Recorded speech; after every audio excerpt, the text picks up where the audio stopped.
My parents tried to give my house to my brother, so I called the cops and exposed them all. I'm sitting in my living room right now, and I still can't believe this is mine. Not mine like I'm renting it. Not mine like someone co-signed. Mine. My name on the deed, my money that bought it. Every single rupee came from my hands, my back, my refusal to quit when everything told me I should. 3 years. That's how long I lived in that camper.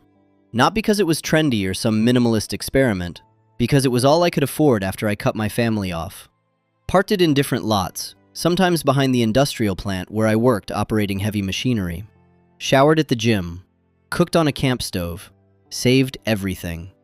People at work thought I was crazy. Just move back home, man. Swallow your pride. They didn't get it. Pride had nothing to do with it. Survival did. See, my family made it clear a long time ago where I stood. My brother Brax? Golden child. Married his girlfriend Sierra right out of college. Popped out 2 kids before he turned 26. Always knew the right things to say to our parents, Dorian and Alara. He was the success story. The proof they raised their kids right. Me? I was the disappointment. Didn't go to university. Worked with my hands. Never brought home a girl they approved of. Never gave them grandkids to show off. I was the backup plan that didn't pan out. The breaking point came 8 years ago. I'd saved up about 50,000 rupees. Took me a year of double shifts. My parents called, frantic. Emergency, they said. Medical bills. They needed 40,000 immediately or they'd lose everything. I didn't even hesitate. Transferred it that day. 2 weeks later, I saw the photos on Sierra's social media. Beach resort. Brax and his family grinning in front of some luxury hotel. Caption, much needed family getaway. Thanks to the best in-laws ever. I called my mother. She didn't deny it, just said, Brax needed it more. He has a real family to take care of. You'll understand when you grow up. I was 27. I hung up, packed a bag, never went back. Cut them off completely. Blocked numbers, ignored voicemails. Let them tell whatever story they wanted to the extended family. I had nothing left to say to people who saw me as less than. Those 3 years in the camper? Hardest of my life, but also the most honest. No one was there to tell me I wasn't enough. Just me, my work, and a goal. Buy a house. Something no one could take from me. Last year, I did it. Small place, nothing fancy. 2 bedrooms, 1 bath, decent neighborhood. But it was mine. I cried the day I got the keys. Not sad tears, the kind that come when you realize you actually did the impossible thing. I've been here 11 months now. Painted the walls myself. Fixed the plumbing. Built furniture. Made it home. Every corner of this place represents hours I worked, sacrifices I made, a life I built from absolute zero. It's 7 p.m. on a Thursday when the doorbell rings. I'm not expecting anyone. I glance through the window first, old habit from the years of keeping my head down. My stomach drops. 4 people standing on my porch. Behind them, in my driveway, a moving truck with the back door rolled up. Brax, his wife Sierra, my parents. I haven't seen them in 8 years, haven't spoken a word. And now they're here, at my house, with a truck full of furniture. I open the door slowly. Don't say anything, just wait. Brax grins, that same easy smile that always got him everything. Hey, little brother, long time. I don't return it. What are you doing here? My father, Dorian, steps forward. Still has that authoritative tone he thinks commands respect. We need to talk, inside. We're fine out here. Axton, my mother Alara adds, softer. Please, it's important. Against my better judgment, I step aside. They file in like they own the place, looking around, nodding approvingly. Brax whistles low. Nice space, bigger than I expected. Why are you here? I repeat. Brax exchanges a glance with Sierra. She's holding their youngest kid, looking uncomfortable. He turns back to me. We're moving in, Brax said, like it was already decided. This house is perfect for my family. I laugh, can't help it. It just comes out, sharp, disbelieving. Moving in, I repeat, to my house. It makes sense when you think about it, Sierra jumps in, trying to sound reasonable. We've got 3 kids now. Our apartment is cramped. You're just one person in all this space. That I paid for, Dorian cuts me off. We're not asking for charity, Axton. We're family. This is what families do. They help each other. The irony is so thick I could choke on it. I stay calm, cross my arms. And where exactly do I go in this plan? Brax shrugs like it's obvious. You still have the camper, right? You made it work before. Or hell, get an apartment. This place is wasted on one person. I sold the camper 2 years ago. Then rent something. He's walking through my house now, opening doors, checking rooms. Look, we already talked to Dad and Mom. They agree this makes the most sense. You're young, single, no responsibilities. We have kids who need space to grow, a real family. There it is, that phrase. The one that's always defined how they see me. Real family. My mother sits on my couch. Sweetheart, please understand. Brax is struggling. The rent on their place keeps going up. They need stability. You've always been so independent. This won't be hard for you to adjust. I'm not adjusting anything. My voice stays level. This is my house. I bought it. My name is on the deed. You don't get to decide what happens to it. Brax stops his tour, turns to face me. The friendly mask slips a little. Come on, Axton. Don't be selfish about this. We're trying to do what's best for everyone. Everyone except me. You cut us off for 8 years, Alara's voice cracks. You ignored us, blocked us, treated us like strangers. And now, when we come to you asking for help, for family, you're going to say no? You stole 40,000 rupees from me to send Brax on vacation. Silence. Sierra suddenly finds the floor very interesting. Dorian's jaw tightens. That was a misunderstanding. We've moved past it. You moved past it. I moved away from you. This is exactly your problem, Brax says, voice rising. Always holding grudges. Always thinking you're better than us because you did it alone. He makes air quotes. Newsflash, little brother. Nobody succeeds alone. You're just too proud to admit you need family. I slip my phone from my pocket. Casual, like I'm checking the time. But I open the voice recorder app. Hit record. Slide it into my shirt pocket, microphone facing out. I don't need family that treats me like a backup option, I say. This house isn't up for discussion. You need to leave. We're not leaving, Dorian says, standing. He's trying to use his height, his presence, old intimidation tactics.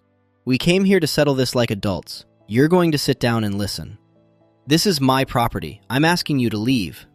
Or what? Brax steps closer. You'll call the cops on your own family? That's low, even for you. You'll regret this, Axton, Alara adds. Her voice has shifted, less pleading, more threatening. If you don't do the right thing, there will be consequences. We're not just going to walk away.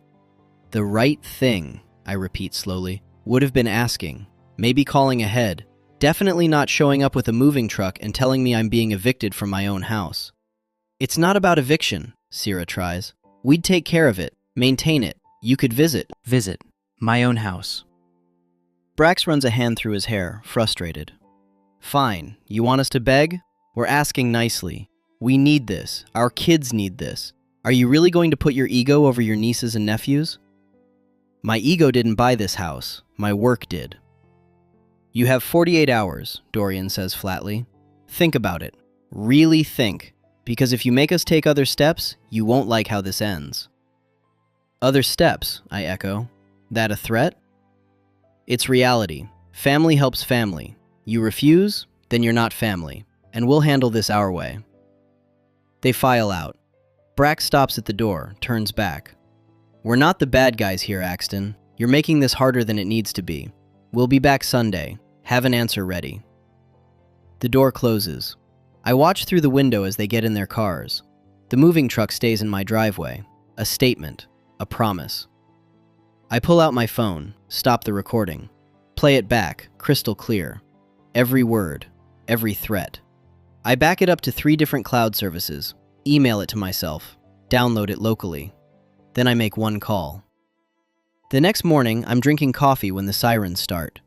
3 patrol cars pull up to my curb. I open the door before they knock. 2 officers on my porch, one still at the car running plates on the moving truck. Morning, officers. I'm the one who called. You're Axton? The older one checks his notepad. You reported a harassment and trespassing threat? That's right. Come in. They step inside. Professional. Taking in the scene. I offer them the recording before they even ask. This was yesterday evening, around 7:30 p.m. I'd like to file a formal report. The officer listens to the whole thing. His expression doesn't change, but his partner's eyebrows go up when Dorian makes his consequences threat. They actually brought a moving truck? The younger officer asks. Still in my driveway. Feel free to check. That's when I hear the commotion outside. Car doors slamming, voices raised. I glance through the window. Brax, Sierra, and my parents are rushing over from the hotel across the street. Must have seen the patrol cars. Brax reaches my porch first. What's going on? The older officer steps outside. You're the brother? Brax? Yeah, why are the police here? Mr. Axton filed a report. Harassment, trespassing threats, attempted intimidation. You want to tell me about yesterday evening? Brax's face goes through several expressions. Confusion, then understanding, then anger directed at me. He called the cops? On his own family? Sir, this is his private property. Did you come here yesterday with a moving truck and demand access to his home? We didn't demand, we were discussing family matters. We have a recording, the younger officer says. You told him he had 48 hours to vacate. Your father made threats about handling it your way if he refused. That's not a discussion. Sierra steps forward, trying to salvage this. Officers, please, this is a misunderstanding. We were frustrated. We didn't mean it the way it sounded. You brought a moving truck, I say from the doorway, to my house, without asking. Told me I was going back to a camper I don't even own anymore. How exactly should I have taken it? Dorian pushes past Brax. This is ridiculous. We're his parents. We were trying to help. Help yourselves to his property, the older officer cuts him off. Look, I don't care about family drama, but you can't threaten someone into giving up their home. That's clear in the recording. I'm issuing a warning to all four of you. Stay away from this property unless explicitly invited. Any further contact constitutes harassment. Any attempt to enter without permission is trespassing. Understood? This is insane, Brax mutters. Axton, seriously? Remove the truck from my driveway, I say. Today. Elara's eyes are wet. How can you do this to us? We're your family. You made it very clear what kind of family you are. The officers take everyone's information, issue the official warning. Brax is furious. Keep shooting me looks like I've betrayed some sacred code. My mother is crying. Sierra won't look at anyone. But they leave. The truck is gone by noon. For 3 days, it's quiet. No calls, no visits, no messages. I almost start to think the police scare actually worked, that maybe they finally understood boundaries. I should have known better. I work long shifts at the plant, operating the industrial compactors, 10-hour days. Hard work, good pay, union benefits. Tuesday I pull a double because one of the guys called in sick. Get home around 11 p.m., exhausted, thinking about nothing but bed. My porch light is on. I didn't leave it on. I walk closer. The front door is open, just slightly. A crack of light spilling out. My keys are still in my hand, but when I reach the door, I see it. The lock mechanism is destroyed. Drilled out. Metal shavings on the welcome mat. I push the door open slowly. Furniture. Not mine. Boxes stacked in the hallway. Kids' toys scattered across the floor. The TV is different, bigger. Someone's cooking in my kitchen. Sierra appears in the doorway, freezes when she sees me. Oh, Axton, you're home early. I'm home, I correct. This is my home. Brax comes out of the bathroom, drying his hands, completely comfortable. Hey, we need to talk. You broke into my house. We have a rental agreement. He reaches into his pocket, pulls out folded papers, official looking, typed forms. Signed by the landlord, everything's legal. I have every right to be here. He holds them out like they're proof, like they matter. I look at those papers, look at Brax's smug face, at Sierra's nervous expression, at my furniture pushed into corners to make room for theirs.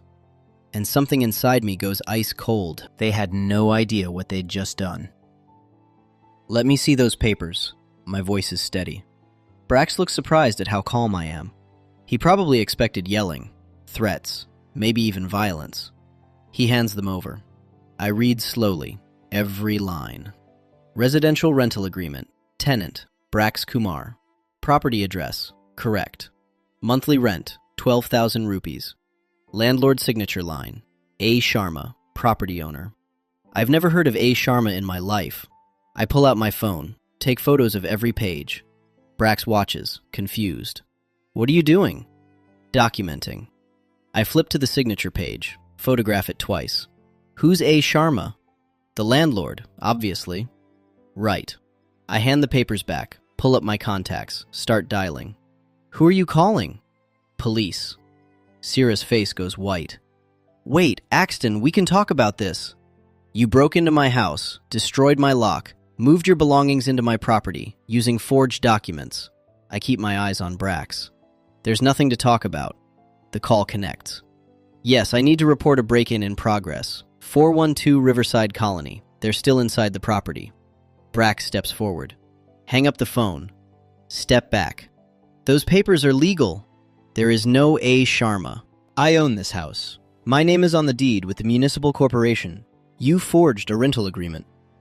I turn slightly away, still talking to dispatch. Yes, I'll stay on the line. No, I'm not in immediate danger, but they're refusing to leave. Syra is pulling at Brax's arm now. We need to go. This is bad. This is really bad. We're not going anywhere. We have rights. You have the right to remain silent when the police arrive, I say. I'd recommend using it. The confidence is cracking now. I can see it in his face. The realization that this isn't going the way he planned. That maybe, just maybe, he miscalculated. Dad said this would work, Syra whispers. He said if we just got inside, you couldn't do anything. Dad helped you forge these papers? She clamps her mouth shut. Too late. Sirens in the distance, getting closer. Brax's jaw is tight. You're really doing this, calling the cops on family. Again. You really broke into my house, used fake documents, again making demands instead of asking. The patrol car pulls up. Same older officer from before. He does not look pleased. Mr. Axton, wasn't expecting to be back so soon. Neither was I. He looks past me, sees Brax and Sierra inside. The furniture, the situation clicks immediately. They're inside your home? The lock was drilled out. I have photos of the damage. They're claiming they have a rental agreement from a landlord that doesn't exist. Brax holds up the papers again. It's right here, legal rental agreement. We have every right. I own this house, I interrupt. Sole owner. Property deed is registered in my name only. There is no landlord. That signature is forged. The officer takes the papers, examines them, pulls out his radio. I need property records pulled for 412 Riverside Colony. Owner name verification. It takes 3 minutes. 3 minutes of Brax and Sierra standing there, looking increasingly panicked. 3 minutes of me staying absolutely calm. The radio crackles. Property registered to Axton Kumar. Sole ownership. No secondary parties listed. The officer looks at Brax. You want to explain this? My father, he helped us with the paperwork. He said it was legal. Your father doesn't own this property. Where is he? Hotel across the street, Sierra manages. He and Alara, they're staying there. Call them, the officer orders. Tell them to come here now. You two need to gather your belongings and exit immediately. You're trespassing and in possession of forged documents. That's a criminal offense. Wait, we didn't know. You drilled out his lock. You knew exactly what you were doing. Sierra is crying now, making the call. Brax is just staring at the floor, fists clenched. My parents arrive within minutes. Dorian takes one look at the patrol car and his face hardens. Alara is already making excuses before she reaches the door. Officer, please, this is a family matter. It's breaking and entering, ma'am, and document forgery. We were just trying to help them get settled. Did you assist in creating these rental documents? He holds up the papers. Dorian doesn't answer. That's answer enough. The officer is explaining the charges when Brax snaps, just loses it completely. Shoves past everyone, gets right in my face. You're destroying this family. Over what? A stupid house? His hand hits my chest, hard enough to push me back a step. The officer moves faster than I expected, has Brax's arm twisted behind his back in seconds. That's assault. You're under arrest. Everything happens fast after that. Handcuffs, Miranda rights, Sierra screaming, Alara begging, Dorian yelling at the officers about abuse of power. Another patrol car arrives, backup. They start escorting everyone out, telling them they have 10 minutes to remove their belongings or it'll be considered abandoned property. Dorian gets in my face as he's being walked out. We tried to do this the nice way. You forced our hand. Now you're forcing us to make this public. Ilera is right behind him, mascara running. We'll tell everyone what you've done. The whole family will know you destroyed us. You'll have no one. The officer guiding her out gives me an apologetic look. But I'm not upset. I smile for the first time in days. Go ahead, I said. I'm counting on it. They remove their belongings in silence. 2 patrol cars making sure it happens smoothly. Brax is already gone, taken to the station for processing. Sierra is broken, sobbing while she packs boxes. My parents don't say another word to me, but the looks they give could melt steel. By midnight, they're gone. I stand in my house, my violated, invaded, but still mine house, and pull out my phone. They want to tell everyone their version? Fine, but I'm telling the truth first. I open the extended family group chat. Haven't posted in it for 8 years. 73 members. Aunts, uncles, cousins, even some family friends. Everyone who matters in our community. I don't waste time with pleasantries. Need to address something publicly. 8 years ago, I cut contact with my immediate family because I was treated as less than. Tonight, that decision was validated in the worst way possible. Here's what happened. I post the timeline. Clean, factual, time-stamped. Sunday, 7 p.m. Family arrives unannounced with moving truck, demands I vacate my house that I purchased alone, so Brax and family can move in. Threatens consequences if I refuse. I attach the audio recording, all 12 minutes. Monday morning, file police report. Family receives official warning. Tuesday, 11 p.m. Come home to find lock drilled out. Family already moved in, claiming forged rental documents. I post photos. The destroyed lock. The fake papers with the made-up landlord's signature. Screenshots of my property deed showing sole ownership. Tuesday, 11:43 p.m. Police arrest Brax for assault, witnessed by officers. Family escorted out for breaking and entering. Document forgery under investigation. I attach the police report numbers, the charges, everything documented. Then I write the conclusion. I don't post this for sympathy. I post it for accuracy. Before the story gets twisted into me being ungrateful or cruel, this is what actually happened. I rebuilt my life from nothing. I earned what I have. And when I refused to hand it over, they tried to take it by force. Make your own judgment. Send. I do the same on my social media. Facebook, Instagram, everywhere our community exists. The posts are public. Anyone can see them. Then I set my phone down and wait. It doesn't take long. The group chat explodes. Messages flying so fast I can barely track them. My cousin Priya. Holy crap, is this real? Uncle Ravi. I'm listening to the recording now. Dorian actually threatened you? Aunt Mira. That's not a family discussion. That's extortion. More cousins chiming in. Shocked. Angry. Some admitting they always thought something was off about how my parents treated me versus Brax. Then the floodgates open. Cousin Shreya. They did something similar to me. Asked to borrow money for Brax's wedding. Never paid it back. Said I was selfish when I asked about it. Uncle Vikram. Ilera tried to get us to co-sign a loan for Brax last year. Got upset when we refused. Haven't spoken to us since. Aunt Kavita. They've been telling everyone Axton abandoned the family over nothing. This is not nothing. The narrative I'd been avoiding for 8 years? It's crumbling in real time. People are sharing their own stories. How Dorian manipulated family gatherings. How Ilera played favorites openly. How Brax always got special treatment while everyone else was expected to sacrifice.